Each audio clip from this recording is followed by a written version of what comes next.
Hello guys, recent గా బాలీవుడ్ వాళ్ళకి తెలివి లేదండి. రీసెంట్ గా బాలీవుడ్ లో చావా అనే మూవీ రిలీజ్ అయింది. ఈ చావా మూవీ విక్కీ కౌశల్ నటించడం జరిగింది. ఈ మూవీ 3 రోజులలో 100 కోట్లు అనేది రాబట్టుకోవడం జరిగింది.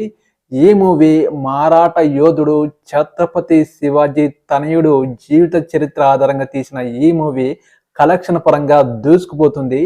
ఈ మూవీ హిందీలో మాత్రమే తీయడం వల్ల ఇది బాలీవుడ్ లో మాత్రమే రిలీజ్ అయ్యి సక్సెస్ఫుల్ గా రన్ అవుతుంది.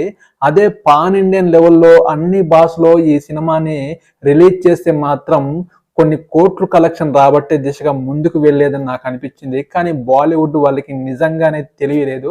మన తెలుగులో కూడా ఈ సినిమాని రిలీజ్ చేస్తే కలెక్షన్ అమాంతం పెరిగి ఈ కలెక్షన్ అనేది సూపర్ టాక్ అనేది తెచ్చుకునే విధంగా ముందుకెళ్ళేది.